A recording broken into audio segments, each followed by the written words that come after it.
At my birthday party, I planned to announce my pregnancy. Instead, my boyfriend handed me a gift box. Inside was a note that read, "I'm leaving you, you're useless, and I deserve better." Everyone laughed as he walked away. Our friends looked at me, waiting for a reaction. I just smiled, because he didn't know what I can do. 2 months later, he was drunk in front of my house, screaming my name. I had been with Justin for just over 3 years.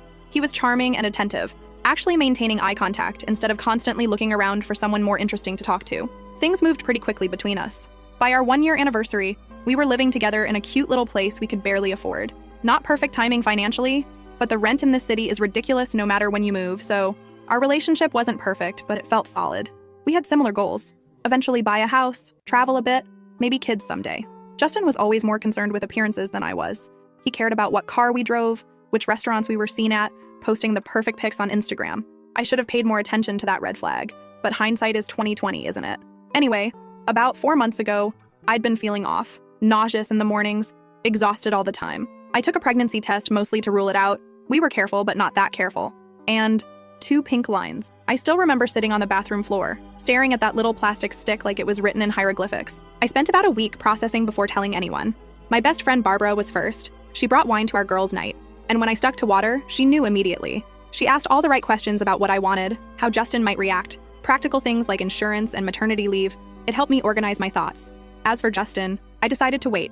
My birthday was coming up in 3 weeks, and it seemed like perfect timing. We'd already planned a small party at our apartment with our closest friends, and I thought it would be special to share the news with everyone I love at once. Again, hindsight. What a witch. The weeks leading up to my birthday were strange. I was dealing with morning sickness, which should really be called all-day sickness BTW, and trying to hide it from Justin. He didn't notice, which I attributed to him being busy. He'd been coming home later, spending more time on his phone, being a little distant. I figured he was stressed about something at work. My birthday fell on a Saturday. I spent the morning setting up while Justin went to pick up the cake, which took him nearly 3 hours, but whatever. Our friends started arriving around 6 p.m. Barbara and her husband, our friends Aaron and Sergio, my cousin Lana who was visiting, and a few others including Maria, who I'd known since college. The party was going well. Good food, plenty of drinks, sparkling water disguised as vodka soda for me, music, laughter. I'd planned to make my announcement after cake, and I kept catching Barbara's eye across the room. She'd give me these little encouraging nods that made my stomach flip with nervous excitement. Around 9 p.m., Justin clinked his glass to get everyone's attention. My heart practically stopped. Had he somehow found out? Was he going to steal my thunder? He made this whole speech about how special I was, how lucky he felt to have me in his life, all while looking me directly in the eyes. Then he handed me a small, beautifully wrapped box with a silk ribbon. The room went quiet. Everyone was watching, some with phones out ready to capture the moment. I remember thinking it might be an engagement ring, and having this split second of panic about whether I should still announce the pregnancy if he proposed. Then I opened the box. Inside wasn't a ring. It was a folded piece of paper. I opened it, confused, and read the words that are basically burned into my brain now. "I'm leaving you. You're useless, and I deserve better. Your stuff will be packed by Monday." I looked up at him, sure this was some kind of horrible joke, but his expression had completely changed. Cold, distant, almost amused. Then he said loud enough for everyone to hear that we were done, that it had been fun, but he'd outgrown me. And then he laughed, like actually laughed. A few people in the room laughed too, clearly thinking this was some kind of prank we'd planned. But then Justin turned and walked out the front door without another word. The silence that followed was deafening. I stood there, note in hand, pregnancy announcement dying in my throat, while our friends looked between me and the door, waiting for someone to yell, "Just kidding!" But nobody did. Barbara was the first to move. She crossed the room and took the note from my hand, read it, and muttered that he was an absolute bastard. Then everyone started talking at once. Confusion, concern, outrage on my behalf. And me? I just smiled. Not because I wasn't devastated. I was. Not because I wasn't humiliated. I absolutely was. But because in that moment, I realized something crucial. Justin had no idea what was coming. He thought he held all the cards. He thought he'd orchestrated this perfect exit, this public execution of our relationship where he got to be the powerful one. But he didn't know I was pregnant with his child. He didn't know that I'd found his secret credit card statements 2 weeks earlier when I was looking for a stamp in his desk drawer. He didn't know that I'd already seen the texts on his Apple Watch when he was in the shower. He really should have set up 2-factor authentication LOL. And most importantly, he didn't know that I'm not the kind of woman who falls apart when pushed. I'm the kind who gets strategic. So I smiled. I thanked everyone for coming. I assured them I was okay, I wasn't, and that they didn't need to worry about me. They did.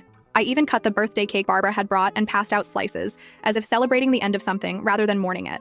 Maria left almost immediately, claiming she felt sick. Interesting timing, right? Don't worry, we'll get to her.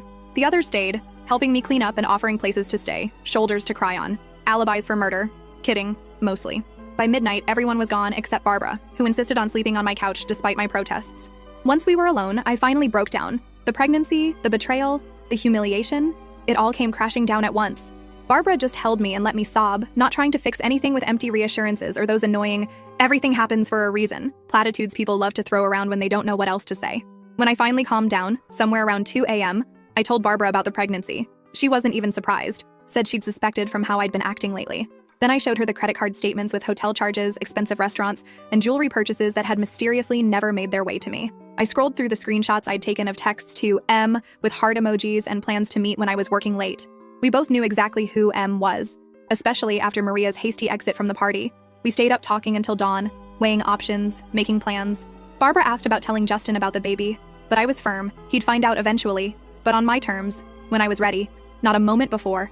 As for his affair with Maria and the financial lies, I wasn't going to sink to his level with petty revenge, but I would make sure the truth came out. All of it. Barbara looked at me with this mix of concern and admiration as I laid out my thoughts. She commented that I could be scary sometimes when I got that determined look in my eye. I just laughed. A real laugh. The first one since opening that horrible box. That night, as I lay in bed alone for the first time in years, one hand resting on my still flat stomach, I made 2 promises. One to my unborn child, that I would provide a stable, loving home no matter what, and one to myself, that I would emerge from this stronger than before. Justin thought he was writing the end of our story with that cruel note, and if there's one thing I've learned from all those true crime podcasts I listen to while doing laundry, it's that the best revenge requires patience, planning, and a clear head, all 3 of which I had in abundance. Next time I'll tell you what happened in the days and weeks after, including how I confirmed exactly who he left me for. Spoiler alert, it wasn't a surprise. And the first signs that his grand exit strategy wasn't working out quite as planned. First update. Hey Reddit, Lily here with the promised update. First, thank you so much for all the supportive comments on my last post. It's weird how strangers on the internet can sometimes be kinder than people you've known for years, isn't it? So, where did I leave off? Right. The birthday party from hell. Justin had just walked out after publicly humiliating me, leaving me shell-shocked with a pregnancy I hadn't told anyone about, except Barbara. Let me pick up from the aftermath. The next morning, I woke up to the smell of coffee and pancakes. Barbara was still there, bless her, acting like nothing had happened while simultaneously checking on me every 5 minutes. She kept insisting I eat something, obviously concerned about the baby. I managed a few bites before the nausea kicked in. Morning sickness is such a joy. Justin didn't come back that Sunday, which was both a relief and torture. I spent most of the day alternating between numbness, rage, and this weird, detached sense of planning. I made lists. So many lists. Financial stuff I needed to sort out. Doctor appointments to schedule, people to inform. It was like my brain went into survival mode, focusing on practicalities to avoid confronting the emotional hurricane. Barbara helped me pack up some of Justin's things. Not everything. Just enough to make it clear I wasn't planning on him coming back. The whole time, my phone was blowing up with messages from our friends. Most were supportive, confused, wondering if I was okay. A few were from mutual acquaintances who seemed more interested in gossip than my well-being. And noticeably absent from the concerned chorus? Maria? Remember her from the party? The one who suddenly felt sick and left? Yeah. Monday morning arrived, and with it, reality. I called in sick to work, something I never do. I also made an appointment with my doctor to confirm the pregnancy and discuss options. Around noon, while I was researching tenant rights, since the apartment lease had both our names, I got a text from Justin. I'll be by at 7 to get my things. Make sure you're not there. The audacity, right? I stared at that message for a solid 5 minutes before responding with a simple, no, just that. No explanation, no alternative suggestion, just a firm boundary. He immediately called, and I immediately declined. Then I called Barbara, who rallied the troops. By 6:30, my apartment was filled with friends. Aaron, Sergio, Lana, who extended her visit, and a couple others. A protective barrier of people who loved me. Justin showed up at 7 on the dot, and his face when he saw the welcoming committee? Priceless. He tried to act tough, demanded to know what was going on, but Aaron, who's like 6'4" and built like a brick wall, just handed him one suitcase with some clothes and essentials. Aaron told him firmly that the rest of his stuff would be available when he arranged a proper time and showed some basic human decency. For now, this was all he was getting. Justin tried to catch my eye where I sat on the couch, deliberately calm. He started saying something about how this was ridiculous, and to just let him get his things. I finally spoke directly to him, telling him he should consider himself lucky I hadn't changed the locks yet, and we could discuss the rest of his belongings once I'd had time to process his lovely birthday surprise. He started to argue, but something in my expression must have warned him off. He took the suitcase and left, but not before muttering something about me always needing an audience. Rich coming from the man who dumped me in front of all our friends, don't you think? After he left, I cried again. Not for him, but for the future I thought we'd have. For the plans that now needed rewriting. For the child who deserved better than a father who could be so cruel. The next morning, I called a locksmith and had the locks changed. Now, about Maria. I had my suspicions from the moment she bolted from the party, but I needed confirmation. It came from an unexpected source. Sergio texted me Tuesday evening to let me know that Justin and Maria had been seeing each other. He and Aaron had spotted them together 2 months ago, but couldn't be sure it wasn't innocent. He apologized for not telling me sooner. It was like being punched in the stomach and simultaneously feeling vindicated. I'd known Justin was cheating. I just hadn't known with whom. Finding out it was Maria, someone who had been in my home, eaten my food, accepted my friendship. That was a special kind of betrayal. Instead of confronting either of them, I decided to wait, watch, gather information. Maybe I've been listening to too many true crime podcasts, but patience really is key in these situations. Over the next week, I focused on practical matters. I officially confirmed my pregnancy, 10 weeks along. I spoke with a lawyer about the apartment lease and division of assets. Thankfully, we weren't married, so no divorce drama. I froze our joint credit card and opened a new bank account in just my name. Basic protection stuff. What I didn't do was tell anyone except Barbara about the pregnancy. Not yet. It wasn't denial, it was strategy. I needed to get my ducks in a row first. 2 weeks after the birthday disaster, Justin texted again, asking to talk things through and collect more of his belongings. I agreed to meet him at a coffee shop near our apartment. Public place, daytime, on my terms. He looked terrible, which gave me a little jolt of satisfaction I'm not proud of. Unshaven, circles under his eyes, wearing a wrinkled shirt. He launched immediately into what I can only describe as a half-assed explanation. He'd been unhappy for a while, felt trapped, thought a clean break would be easier for everyone. I let him ramble for a while before I simply asked if Maria was making him happy. The look on his face, priceless. Pure deer-in-headlights shock. He stumbled through denials that were so transparent I almost laughed. I cut him off and told him I knew about Maria, about the hotel charges on his secret credit card, about the jewelry he bought her with money we supposedly needed for rent.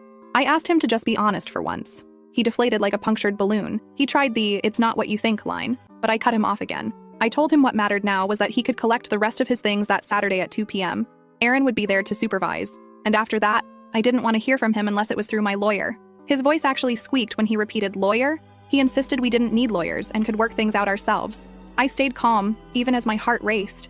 I told him we were past that point, that he'd made his choice very clear at my birthday party, and I was just respecting it. As I stood to leave, he grabbed my wrist, not hard, but desperately. He asked about the apartment, specifically how I was going to afford it alone, saying my job barely covered half the rent. And that's when things clicked into place. The real reason for his concern, for this meeting. It wasn't about closure or collecting his things. It was about money. See, what Justin didn't know or conveniently forgot is that I'd been covering more than half the rent for the past year. His income had been drying up, his position more precarious than he admitted. He'd been living beyond his means, using my steady income as a safety net while presenting himself as the primary provider to our friends, and apparently to Maria. I smiled sweetly and told him I'd manage, adding that unlike some people, I actually save money instead of spending it on hotel rooms and jewelry. The color drained from his face. He knew I knew everything. I walked out of that coffee shop feeling lighter than I had in weeks. Not because I'd won some relationship battle, but because I finally saw Justin clearly for who he was. A man who cared more about appearances than substance, who lied to make himself seem more successful than he was, who abandoned me when I no longer served his narrative. Saturday came, and as arranged, Aaron supervised while Justin collected more of his stuff. I made myself scarce, spending the day at a prenatal yoga class. Highly recommend for anyone dealing with stress during pregnancy, by the way. When I returned, the apartment felt emptier but somehow more mine. I started rearranging furniture that evening, reclaiming the space. Over the next few weeks, I settled into a new routine. Work, doctor appointments, prenatal vitamins, careful budgeting. I wasn't just surviving. I was planning for a future that looked different but not necessarily worse than what I'd envisioned before. As for Justin and Maria, well, their romance wasn't exactly thriving. Through the grapevine, okay? Through Sergio, who heard from his cousin who works at the restaurant where they frequently argued in public, I learned that Maria was growing increasingly unhappy with her prize. Apparently, Justin had painted himself as much more financially stable than he actually was. Big surprise, right? The first real crack appeared about a month after our coffee shop meeting. I was at the grocery store, carefully comparing prices on prenatal vitamins, when I literally bumped carts with Maria. She looked startled, then guilty, then defiant in rapid succession. She greeted me awkwardly, saying I looked good. I replied that she looked tired, and she genuinely did. She had that same stressed expression Justin had worn at the coffee shop. An awkward silence stretched between us until she blurted out that Justin had told her we were separated already when they started seeing each other. According to her, he'd claimed we were basically done, just living together until the lease ended. I raised an eyebrow but said nothing. She stumbled through what might have been an attempt at justification, or maybe an apology, saying she wouldn't have gotten involved if she'd known we were still together. I finally told her it didn't matter now, that she had him and should enjoy it. As I turned to leave, she called after me, saying he wasn't what she thought, that he promised things he couldn't deliver. I looked back at her. This woman I'd once considered a friend, now diminished by her own choices. I simply told her that sounded like a personal problem that I couldn't help her with. About 6 weeks after the birthday party, I started showing. Just a little bump, but unmistakable to anyone looking closely. I decided it was time to be more open about the pregnancy. I told my boss first, who was amazingly supportive, offering flexible hours for my 3rd trimester. Then I gradually told other friends and family. Word travels fast in social circles. I knew it would eventually reach Justin, but I wasn't hiding anymore. This baby was happening with or without his involvement. 7 weeks post-breakup, as my pregnancy hit the 17-week mark, I received a series of increasingly frantic texts from Justin. Is it true? Are you pregnant? Why didn't you tell me? We need to talk immediately. Answer your phone, Lily. This involves me too. I didn't respond to any of them. Not out of spite, but because I truly didn't know what to say yet. I needed to process this new phase, to decide what role, if any, I wanted him to have in our child's life. The text continued, growing more desperate. I have rights, you know. You can't keep my child from me. Call me back or I'm coming over. That last one prompted me to finally respond. I told him not to come to my apartment uninvited, that I would call the police if necessary, and that I would contact him when I'm ready to discuss this civilly. He backed off for exactly 2 days. Then, as the title of my original post foreshadowed, he showed up. It was just after 11 p.m. I was in bed, reading a pregnancy book and making notes when I heard it. A car door slamming, then footsteps on the path to my door, then pounding, not knocking, pounding, and Justin's voice slurred but unmistakable. Lily, open the door! I know you're in there! We need to talk about our baby! For a moment, I just sat there, heart racing, unsure what to do. Call the police? Call Aaron? Hide and hope he goes away? Then I heard something that made the decision for me, crying. Justin was outside my door, drunk and crying, alternating between demands and pleas. He was saying he made a mistake, asking me to let him in, insisting that it was his baby too. And despite everything he'd done, some small part of me felt, not sympathy exactly, but recognition. The realization that his grand exit strategy, his new life with Maria, his escape from useless me, none of it was working out as planned. Reality had finally caught up with Justin, and it had the face of an unexpected baby and financial instability. I got out of bed, put on a robe, and approached the door cautiously. I didn't open it, but I spoke through it, telling Justin he was drunk and should go home, that we could talk tomorrow when he was sober. He shouted that he needed to see me now, needed to see if it was true, if we were really having a baby. I confirmed through the closed door that yes, I was pregnant, 18 weeks now, and yes, it was his. But this wasn't the way to discuss it, and he needed to go home. There was a thud against the door, his forehead or fist, I couldn't tell. He mumbled, so quietly I almost missed it, that Maria had left him. She said he wasn't who she thought, that he'd lied about everything. I couldn't help commenting that sounded familiar. He laughed, a hollow sound with no humor. He admitted he'd messed up badly and begged me to let him in, saying he just wanted to talk. I took a deep breath, one hand resting protectively on my small bump. I refused to let him in tonight, but offered to meet him tomorrow at the cafe on Main Street at 10 a.m. I made it clear that if he wasn't there on time, or if he showed up drunk again, that was it. No more chances. He was quiet for so long I thought he might have passed out. Then softly, he agreed. Tomorrow, 10 a.m. He promised he'd be there.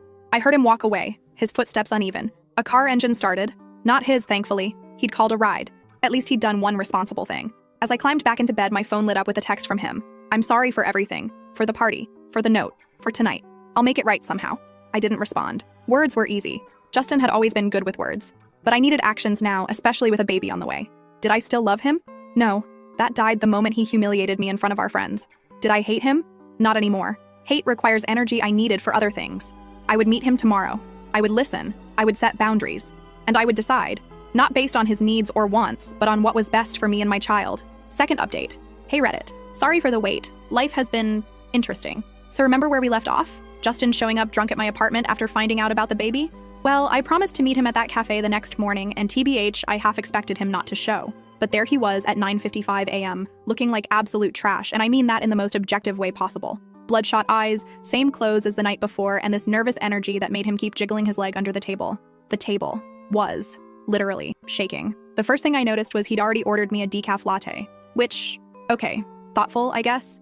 Except I've switched to herbal tea since getting pregnant because coffee makes me nauseous now. Small detail, but it kind of summed up everything about Justin, making assumptions about what I need without actually paying attention. Anyway, that meeting was a lot.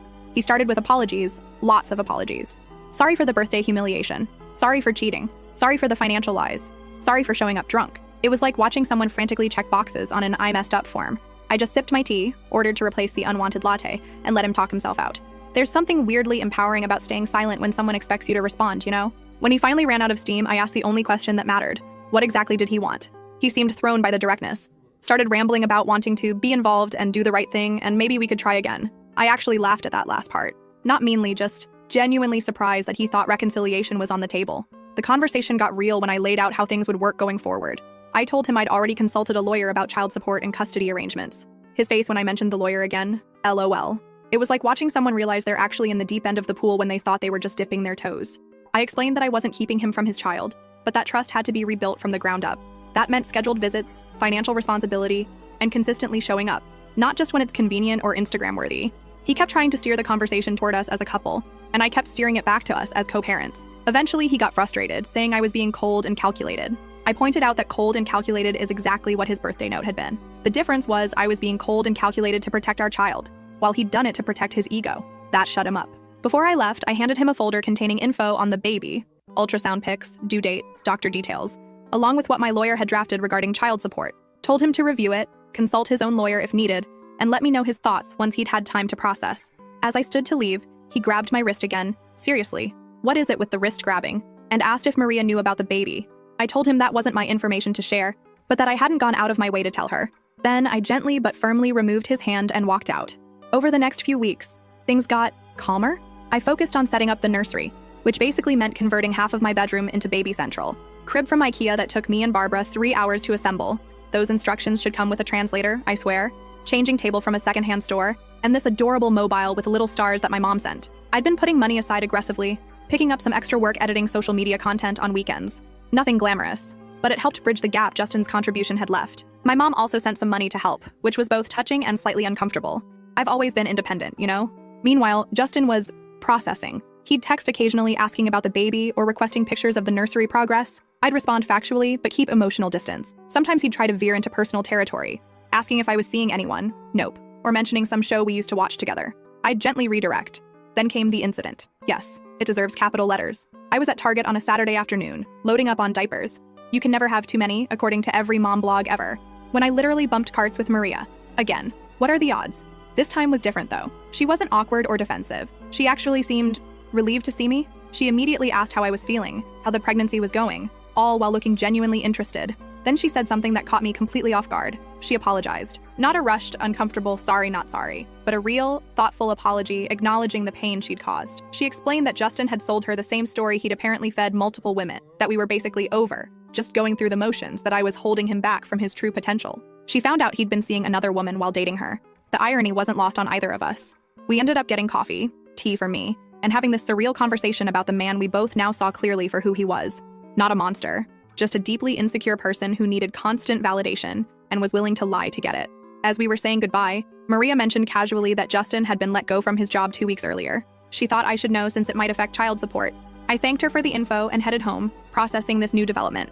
I wasn't happy about Justin's job loss, it complicated things, but I appreciated knowing. That evening, as I was folding tiny onesies and listening to my favorite podcast, my doorbell rang. I checked the peephole, always check the peephole, folks, and saw Justin standing there.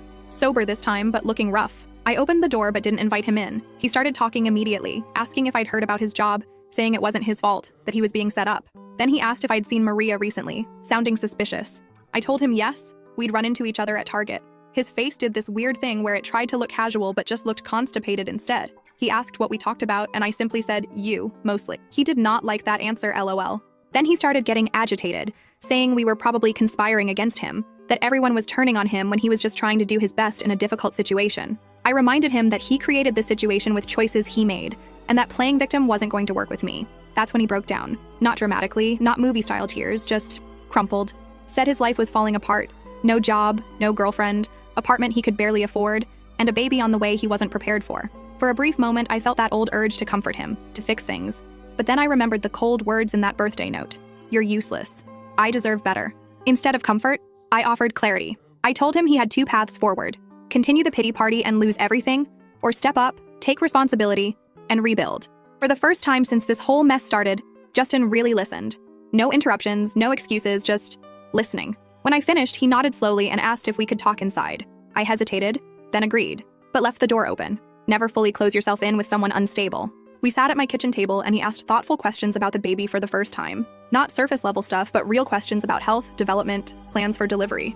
As we talked, I realized something important. I no longer felt anything romantic for Justin, but I did want him to be okay. Not for his sake, but for our child's. Before he left, he promised to review the child support agreement and find a new job ASAP. He also, surprisingly, thanked me for not hating him when I had every right to. I told him hate takes too much energy, and I was saving my energy for more important things now. The next few weeks brought subtle changes. Justin found a new job, paying less, but steadier. He signed the child support agreement without argument. He even enrolled in a parenting class at the community center. As my due date approaches, things feel not perfect, but functional. Justin and I have established a cautious co-parenting relationship built on clear boundaries and expectations. He comes to doctor appointments when invited. He helped assemble the crib when I finally admitted defeat with those ridiculous IKEA instructions. Last week, at 7 months pregnant, I received a package from him. Inside was a journal, not expensive, just simple and practical, with a note that said, "For your thoughts, plans, and all the true crime podcast notes you want to write, you were never useless." I was just too self-absorbed to see your value. I didn't respond. Some things don't need acknowledgement. But I did start using the journal, mostly to document this journey so I can someday tell our child the complicated, messy, very human story of how they came to be. Next time, I'll update you on the birth, coming soon, and how Justin handled the reality of actually becoming a father. Because if there's one thing I've learned through all this, it's that people can surprise you. Sometimes with their cruelty, sometimes with their growth, but always with their humanity. Last update. Hey Reddit fam. It's been so long since my last update that some of you probably forgot about me, lol. A lot has happened, and I've been meaning to post, but having a newborn doesn't exactly leave you with tons of free time or functioning brain cells. So, the baby is here. Little Zoe arrived 6 weeks ago weighing 7 pounds, 4 ounces, with a full head of dark hair and her father's chin. The only feature of his, I'm not mad about her inheriting TBH. Labor was, well, let's just say all those YouTube birth vlogs I binged did not prepare me for the reality. 32 hours, people. 32 hours. The funny thing is, during those endless hours of contractions, I kept thinking about how much I'd changed since that birthday party from hell. 8 months ago, I was a woman standing in shock with a breakup note in my hand. Now I was bringing a whole human into the world. Life comes at you fast, doesn't it? Justin was actually at the hospital for the birth, which surprised pretty much everyone, including me. He showed up with this massive teddy bear that literally wouldn't fit through the door of my hospital room. Seriously, where did he think we were going to put that thing in my one-bedroom apartment? But he stayed. Through the waiting, through my not-so-ladylike screaming, through it all. Barbara was my rock, though. When things got intense and I was convinced I couldn't do it anymore, she was right there reminding me that I was already doing it. Justin mostly hovered awkwardly in the corner, scrolling through his phone and occasionally asking if I needed anything, which, I mean, at least he was trying. When Zoe finally arrived and they placed her on my chest, I had this moment of pure clarity. Everything we go through, all the heartbreak, betrayal, uncertainty, it all led to her. And I wouldn't change a single step of the journey. Justin cried when he held her. Not movie star tears, but this awkward, trying not to but can't help it kind of crying that made his nose run and his face blotchy. It was the most genuine emotion I'd seen from him in our entire relationship. The first few weeks at home were a blur of diaper changes, feeding struggles, and sleep deprivation unlike anything I've ever experienced. My mom came to stay for 2 weeks, which was both a blessing and a challenge. She kept reorganizing my kitchen cabinets because apparently my system makes no sense. But seriously, who puts colanders with the pots instead of with the strainers? That's just chaotic. Justin has been surprisingly present. Not in a live-in father way, but he comes by 3 times a week for scheduled visits. Sometimes he brings useful things like diapers or takeout. Other times he brings ridiculous baby clothes that are completely impractical but admittedly cute. Last week, it was a tiny leather jacket for a 6-week-old. I didn't have the heart to tell him she'll outgrow it before the weather's even cool enough to wear it. Our co-parenting relationship is still evolving. We have moments of tension, especially when he shows up late or cancels last minute because of work stuff. But we also have moments where it feels almost normal, like when he noticed I was struggling with a clogged milk duct and actually researched remedies, then showed up with cabbage leaves and a heating pad. If you know, you know. Financially, things have settled into a workable routine. Justin pays his child support on time, so far, and I've been able to work from home part-time doing social media management, not getting rich, but paying the bills. My landlord actually let me renew the lease in just my name without any drama, which felt like a small victory. The apartment feels completely different now. Justin's stuff is gone, replaced by baby gear that somehow takes up twice the space. I repainted the living room this soft sage green that makes me happy every time I see it. It's amazing how much your surroundings affect your mood, you know. Maria and I still run into each other occasionally. Our city isn't that big. It's less awkward now. More like running into a distant acquaintance than someone who blew up your life. Last time she was with some bearded guy who kept calling her babe every 3 seconds. She seemed happy, if a little forced about it. I genuinely hope she is. As for Justin, he's still struggling in some ways. His new job isn't going great, according to Barbara, who heard from Aaron, who plays basketball with Justin's coworker. Gotta love small city gossip networks. He moved into this depressing studio apartment that he's constantly complaining about. Sometimes when he comes to see Zoe, I catch him looking around my place with this expression that's hard to read. Nostalgia mixed with regret, maybe? The weirdest development has been Justin's apparent personal growth journey. He mentioned he's been seeing a therapist, which, wow. This is the guy who once told me therapy was just paying someone to listen to you whine. He's been reading parenting books and even joined some dad group on Facebook. Sometimes I wonder if aliens abducted the real Justin and left this pod person in his place. Anyway, my own life has taken some unexpected turns too. Remember how I mentioned working part-time from home? That actually came through a connection from Sergio, who recommended me to his sister's company. The work is interesting, the people are nice, and most importantly, I can do it while Zoe naps. When she actually decides napping is on her agenda, that is. And then there's Eli. Yes, there's an Eli now. He's the delivery guy who kept bringing my grocery orders during those first chaotic weeks postpartum. At first, I barely registered him beyond thank you, and please put the bags by the door because, hello, new mom zombie mode. But he started adding little notes to my deliveries, recommending items other parents had found helpful, or sometimes just a dad joke that would make me snort laugh. One day when I was particularly frazzled, hadn't showered in 3 days, pretty sure there was spit up in my hair, he dropped off my order and asked if I wanted him to help carry the cases of water to my kitchen. I hesitated. Strange man in my apartment and all that, but something about him felt safe. As he helped put away the groceries, we started talking. Turns out he's finishing his degree in environmental science, delivering groceries to pay the bills. He has a younger sister with 2 kids that he helps with regularly, which explains why he didn't run screaming from my disaster zone of an apartment. We exchanged numbers in case there were any issues with future deliveries. We both knew that was BS, but it was a comfortable fiction. We've been texting, and he's come by for coffee a few times. It's nothing serious. I'm in no rush to dive into another relationship, but it's nice to talk to an adult who doesn't want to discuss diaper brands or sleep training methods. Last week when Justin came for his visit, Eli was just leaving. The look on Justin's face was complicated. Later, he casually asked who that guy was. I kept it vague, partly because there's not much to tell yet, and partly because it's not really his business. He made a few comments about moving on fast before seeming to catch himself and backing off. Barbara thinks I should go for it with Eli, but I'm taking it day by day. After everything that's happened, I've learned that rushing into things never ends well.